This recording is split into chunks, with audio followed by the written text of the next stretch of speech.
how's it going, everyone? I'm SirJames, coming at you guys with yet another Star Wars Galaxy's Edge Legacy lightsaber review. I know a lot of you guys really enjoy these videos, which I do appreciate, so I like to continue these as much as possible. Anywho, today's video is going to be focused on the brand new Qui-Gon Jinn Legacy lightsaber. There's also another new Legacy saber as well, which is going to be the Jedi version for Count Dooku from the Star Wars Tale of a Jedi series, which it was ordered on Shop Disney. I'm still waiting for it to ship. I know it's available already at Disneyland that I have seen, but again, I've ordered it online, so I'm currently playing the waiting game at this point in time, just so you guys are fully aware. And also too, if you like the jacket that I'm wearing in today's video, you can find this over at Star Wars Galaxy's Edge at the Resistance Camp for about $130, and with something like a Inspire key. If you have one of those, then the discount is going to be coming out to around $112, so you are aware. So first off, here is the box. You'll probably notice that the Qui-Gon Jinn Legacy Saber comes in the larger crate variant instead of the smaller one, which is a bit of an odd choice. Usually the bigger crates are reserved for sabers that are bigger in size, sometimes double, but then again the crate will be a little bit bigger on that one, or maybe there's just a lot of extra parts. But really the only thing extra inside this box besides the hilt is going to be the charging cable. Here is the logo here on the very front of the box with the nice green symbol of the Jedi Order. And then of course you have your hilts rested on the inside. Now I will say, by holding it just like the box itself, you know, you could feel a little bit of weight to it, but it doesn't feel that bad, right? It isn't until you pick up the saber itself, and I was pretty surprised to know how hefty this thing is. I mean, I'm not kidding around when I say that this thing is heavy. Obviously, it's not a lightsaber.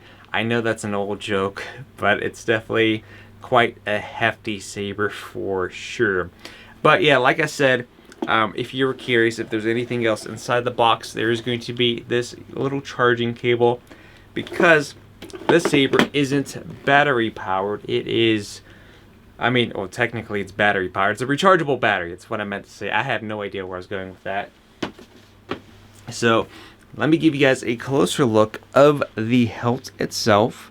Now obviously these orange things here are stickers, and those are 100% removable, but it's just basically telling you where the power button is, which, yes, this is indeed a button, not a little twist knob like some sabers were, an actual button right here. So good job with that area, Disney. First, here is the emitter section.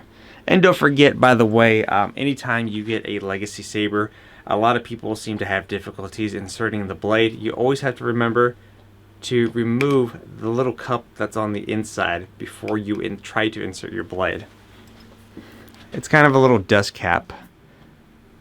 So here's the bottom section, and here's a better look at the grooves there. If you were kind of curious, did they cheap out on the grooves? Did they actually go all the way?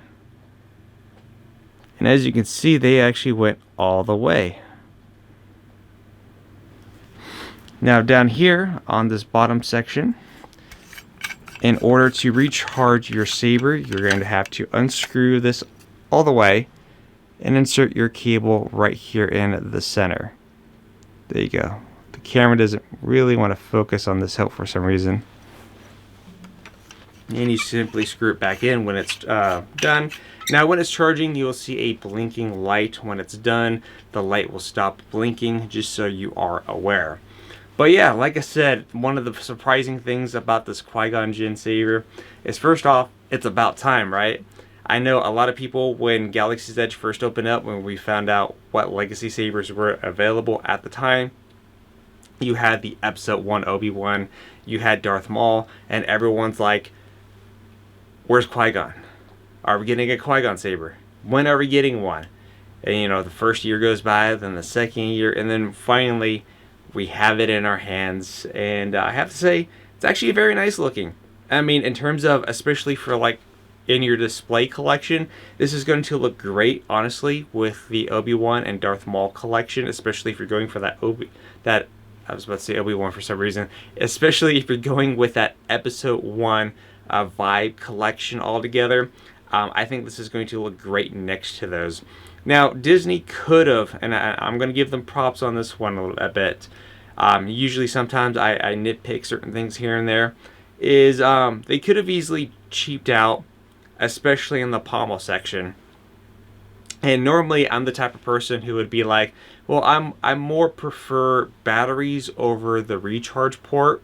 However, obviously they made a smart executive decision here, because if they were to have chosen the battery option, you know, where you can remove the battery compartment, insert your double A's or triple A's, and then insert it back in, obviously they couldn't do the sleeve properly.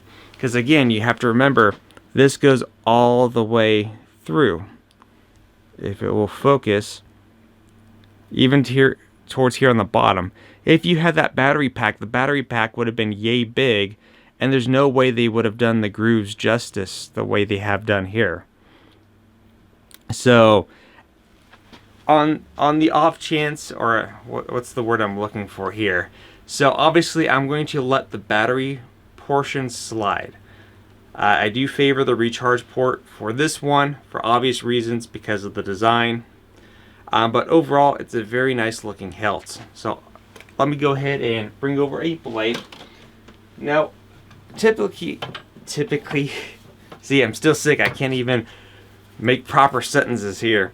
Typically, I would get asked if, you know, these would include blades. Obviously not, because this big old blade isn't going to fit in that tiny little box there. Even if the box is a little bit bigger, this long blade doesn't fit in that box. As always, the only time you're ever going to get a blade with any legacy saber, if it's a specially made one, like the dark saber, or if you get a very long box that looks like it can hold a blade, then that's the only time you're going to get one, just so you are aware. So let's go ahead and turn off this light here, and press the activation button. Boom, there it is. And I did make sure to fully charge this too, so just in case if there's any off chance that I was going to use this while the battery is somewhat depleted, it's fully charged, ready to go. It does make a bit of a weird sound though, as far as the hum goes.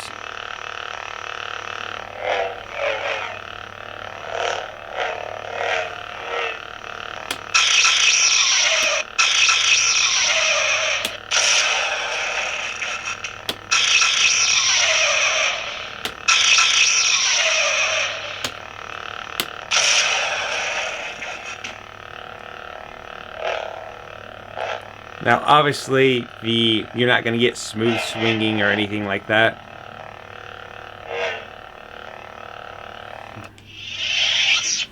So that's the sound. So let me go ahead and kind of get a feel to it, because I haven't actually used this with the blade inserted. I know the hilt itself has a lot of heftiness, but I'm just kind of curious, do you still get a bit of a good handle with it, even trying to like spin it and whatnot?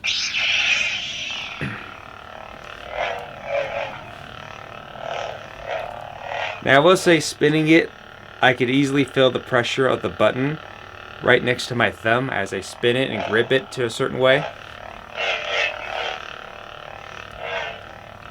But I'm not accidentally deactivating it or anything like that.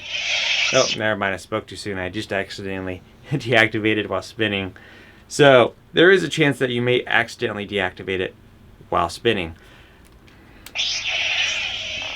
Other than that, it still feels good. I mean, like I said, just the biggest thing that you want to make sure is, one, that your blade is secured all the way, and two, to obviously not drop this, because with the weight that's going into this, if this were to drop, you could probably cause some serious damage to not only the hilt, but depending on where it lands, you may damage the floor, or maybe break a toe or so, because man, oh man, that's for sure.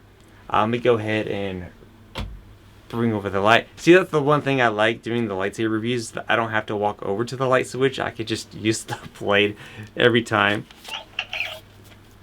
But yeah, overall, not too bad. Like I said, if I had to pick any kind of nitpick or negatives, I think it's just something with the audio. I don't know if it's just me or if you guys agree too, but the audio seems a bit weird. And I know I'm not the only one that has the same audio. I think it's the same on all of them. But if you don't care for the sound quality or anything like that, if you're just specifically getting it as a display purpose for your Legacy Saber collection, then I think this is going to look great next to the Obi-Wan and Darth Maul sabers 100%. Overall, I mean, as far as thickness goes, it is probably a little bit thicker than I would like it to be, but obviously it's a Legacy Saber from Disney, so you ain't going to get like a perfect replica or anything by any means of the stretch of the imagination, but it's still a nice looking hilt regardless. But also do keep in mind that you do have the CoverTech wheel, so if you want to wear this on your belt, you could. But like I said, because of the weight, do note that it's going to be putting a lot of pressure on that one side depending on where you're wearing it. But other than that, I think it's a nice hilt.